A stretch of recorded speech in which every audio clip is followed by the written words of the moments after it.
Bismillahirrahmanirrahim. Alhamdulillahirabbil alamin. Wassalatu wassalamu ala al-mab'uuthi rahmatan lil alamin. Nabiyina Muhammad wa ala alihi wa sahbihi wa man tabi'ahum bi ihsanin ila yaumiddin, amma ba'd. Ini majelis yang ke-46 dari pembahasan kita mengkaji kitab Umdatul Fiqh karya Ibnu Qudamah Al-Maqdisi rahimahullahu taala. Baik, masih tersisa satu fasal dari pembahasan Kitabul Li'an di halaman 164. Berkata Ibnu Qudamah rahimahullah, faslun, fasal. Ya, fasal ini berkaitan dengan masalah penisbatan nasab, penyandaran nasab berdasarkan qiyafah. Kata beliau, wa idza wati'a rajulan imra'atan fi tuhrin wahidin bisyubhatin. Apabila dua orang lelaki menggauli seorang perempuan dalam satu masa suci bisyubhatin, karena suatu syubhat. Ya, ini yang dikata terjadi ya. Karena suatu syubhat, mungkin ada kesamaran terhadap keduanya. Setiap dari mereka menyangka bahwa itu adalah istrinya padahal bukan, atau yang semakna dengan itu. Yang jelas ada syubhat. Awati asy-syarikani amatahuma fi tuhrin wahidin. Atau dua orang syarikat menggauli budaknya pada satu masa suci. Fa'atat biwaladin. Lalu perempuan ini mendatangkan atau melahirkan seorang anak. Ini keadaan yang pertama ya. Apabila misalnya terlahir anak dari dua orang, apakah itu karena nikah adanya syubhat, atau karena memang pada hal yang diizinkan, misalnya pada budak, sebagaimana yang telah disinggung sebelumnya, bahwa boleh bersyarikat dalam pembelian budak. Kalau terjadi kekeliruan di dalam hal itu, lalu terlahir anak, apa yang harus dilakukan? Nah, sebelum menjelaskan tentang hukum ini, Ibnu Qudamah menerangkan keadaan yang lain atau bentuk yang lain. Kata beliau, widda'a nasaba majhulin nasabi rajulani. Atau ada dua orang lelaki yang mengaku ada seorang anak yang tidak diketahui nasabnya, atau majhul nasabnya, bahwa dia adalah anaknya. Jadi seorang anak, nasabnya majhul, tidak diketahui. Kemudian dua orang mengaku bahwa itu adalah anaknya. Jadi ini keadaan yang kedua. Pada dua keadaan ini, apabila terjadi kelahiran dari seorang anak berasal dari dua orang, atau seorang anak diakui oleh dua orang ayah atau dua orang lelaki, bagaimana dinisbatkan nasabnya? Kata Ibnu Qudamah rahimahullah, uriyal qafah ma'akuma atau ma'aqaribihima. Maka diperlihatkan kepada al-qafah, yaitu orang-orang yang ahli qiyafah. Dan qiyafah ini, al-qafah adalah orang-orang yang mengetahui keserupaan dan kesamaan antara seseorang dengan orang lainnya. Ya, banyak tanda ya mereka mengenali kesamaan. Nah, qiyafah ini bentuk dari pengetahuan. Kadang dia lihat dari mukanya, dilihat dari matanya, dilihat dari tangannya. Sebagiannya lagi melihat dari telapak kakinya. Banyak hal yang mereka bisa menentukan kemiripan. Dan di masa sekarang ini, dengan perkembangan-perkembangan teknologi, ada hal-hal yang lebih detail dan lebih meyakinkan daripada qiyafah. Jadi kalau di posisi yang seperti ini, ya ini tidak ada masalah. Diperlihatkan kepada al-qafah, orang yang ahli qiyafah, atau ma'aqaribihima, ma'ahuma atau ma'aqaribihima.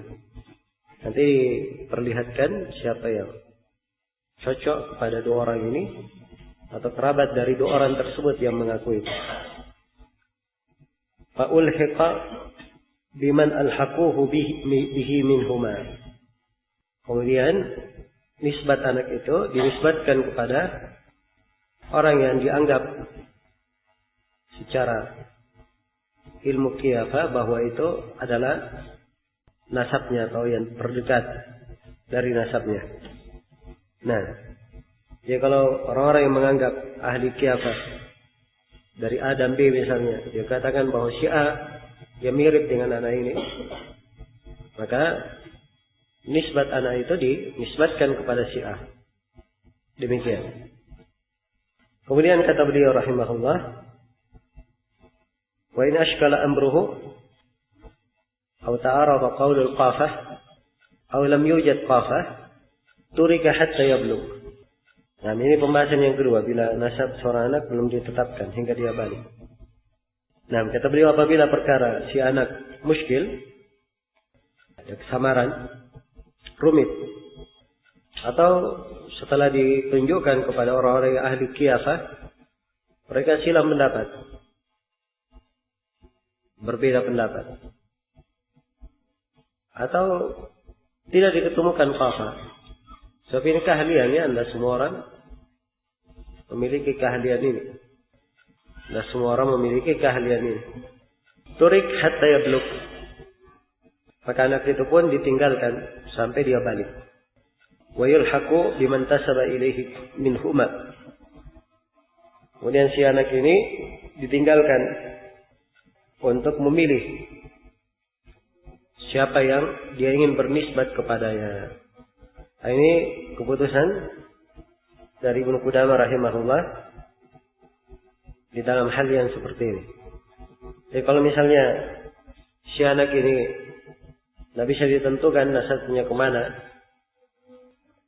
sudah diperlihatkan kepada ahli qiyafah, mereka silam pendapat, atau memang tidak ada ahli qiyafah, maka ini dikembalikan kepada si anak kalau dia sudah balik. Dia boleh ikut kepada siapa yang ingin dia bernisbat kepadanya. Baik, ini kondisi ya disebut oleh Ibnu Qudamah rahimahullah. Hanya saja untuk masa sekarang ini, kondisi yang seperti ini yang disebut oleh beliau, ini bisa dikatakan perkara yang tidak terjadi lagi. Karena dengan kemajuan di masa ini untuk membedakan antara darah, kemudian melihat DNA seseorang, ya, itu sangat memastikan sekali, lebih kuat daripada qiyafah dari sisi pembuktian. Nah, karena itu kalau ditentukan dengan cara pembuktian darah atau pembuktian DNA, ternyata si anak mirip kepada salah seorang dari keduanya, ikut kepada salah seorang dari keduanya, maka itulah keputusan yang diterima. Itulah keputusan yang diterima. Sebab ini memang yang merupakan dasar dan penjelasan adanya qiyafah, bolehnya penentuan nasab pada hal yang mubaham seperti ini, pada hal yang tidak jelas dengan ucapan qiyafah, itu adalah hal yang bagus, hal yang diperbolehkan. Ada dalil-dalil syariat yang menjelaskannya. Iya. Dan Nabi Shallallahu Alaihi Wasallam telah melakukan hal itu pada sebagian sahabat radhiyallahu taala anhum. Dan ini juga datang dari para sahabat.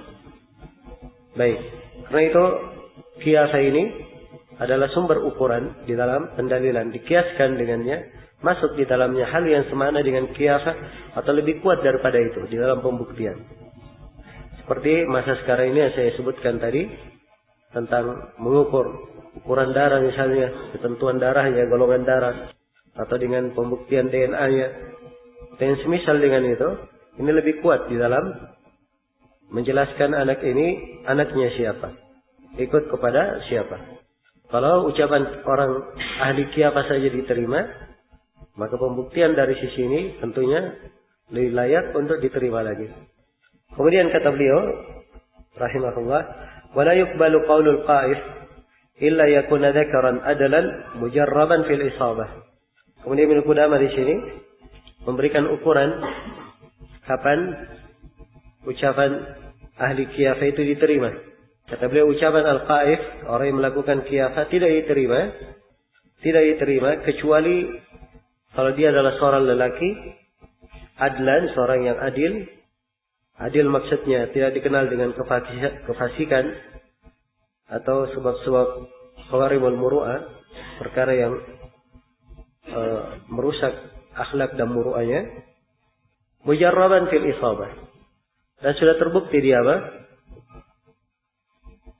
Sudah terbukti dia benar di dalam penentuannya. Nah, jadi untuk menguji ahli qiyafah ini dia benar atau tidak ukurannya diuji. Ya, diuji ke beberapa orang misalnya. Dia tanyakan antara A dan si B ini ada hubungan apa? Kalau dia katakan ada hubungan, mereka bersaudara. Dan memang ternyata keduanya bersaudara, tidak ada masalah. Diuji lagi kepada orang lain. Dicari dulu kepada nasab-nasab yang jelas. Orang-orang yang jelas. Ya, ketika dia berkata benar, maka ini menunjukkan bahwa dia sudah terbukti. Ya.